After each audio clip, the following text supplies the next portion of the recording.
Yeah, so I'm Will. I'm from Massachusets, Boston. Yeah, well, we were sitting down and trying to figure out what my passive noise should be, and one of them said, "Oh, you're from Boston. It should be Boston, Boston." I was like, "Okay, no, I like it. I like it." Yeah, so like I said, I'm from Boston, Massachusetts, and I served 10 years in the U.S. Air Force, some years in the Massachusetts Air National Guard, and I did 2 years as a city councilor. And when I got involved in politics, I zoomed out into the international level of politics, and you really kind of stop and pause and think about what's going on here, and you feel like you have to do something about it. So I came in January, I spent some time in Moscow, then I came to Donetsk. I was in contact with some of the folks in Piatnashka, the International Brigade in Donetsk, and I served there for 3 months. And then after that, I had some friends that went on to serve with the Ministry of Defense, the 137th Brigade, where we're here. And they said, "Well, come on, it's great." And so I decided to join them, and here we are. You said good skill. I didn't say it. Yeah, no, I had training. I had academic training. I was an E6. It's a tech sergeant. My job was air-based defense. It's military, police, security forces.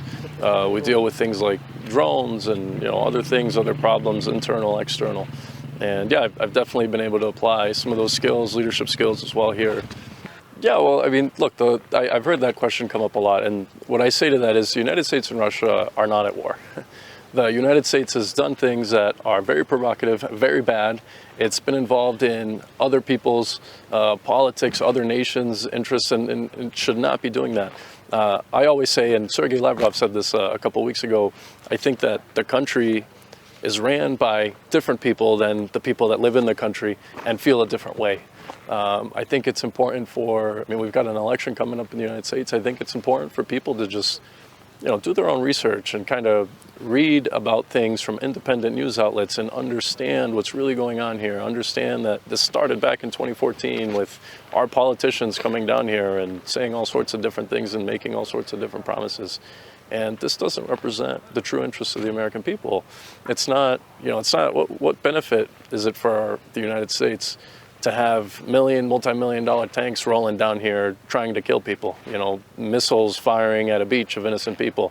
What interest is that? F-16s, there's no interest to that. Our country's trillions of dollars in debt, our country's collapsing, it's falling apart. And, it's just not, in my opinion, representative of the real interests of the American people. So when I hear that question, I don't consider myself a traitor. The United States and Russia aren't at war. And, in the future, I think that the people that caused this in my country should be held responsible for what they've done, and we can have some sort of friendship between Russia and the United States. Yeah, of course. I mean, I've worked downrange with these guys, like we say in the U.S. military, on the front, and I absolutely trust them to have my back 100%, and I know for a fact that they trust me as well. And what I always tell people is, because this is a question that comes up in the U.S. military. It's about the people that you're with. It's about the people that you're serving with, because this isn't, to be realistic, this is a dangerous situation. We're all down here serving, we're doing our job, but what makes it or breaks it is the people that you're with. And these guys have been great. They speak English, they're professionals. They help you when you need it. If I don't have something or if I don't understand something, they're like, "Oh, Boston, iди сюда," like, no problem, нормально, все хорошо. They teach me words, they teach me Russian, they help me to deal with, my girlfriend, сложно девушка, then they help me to navigate, all the complexities and the cultural differences. And again, it's about the people that you're here with, and I couldn't pick a better group of people to be here with. Oh, well, it was a joke. It started back when I first got here. They were introducing me, and they said, "Oh, it's an Americanец." I said, "Yeah, Ruski." And then after that, they laughed, and now everybody says, "Oh, yeah, he's Russian American." But no, I love these guys. They're too kind, and I appreciate the warmth and the openness that they've had for me. I can't express it.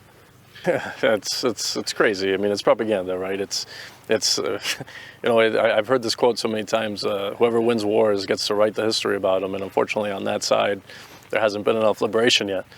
So I mean, they say what they want, and people believe it, and it's unfortunate the mainstream media in the U.S.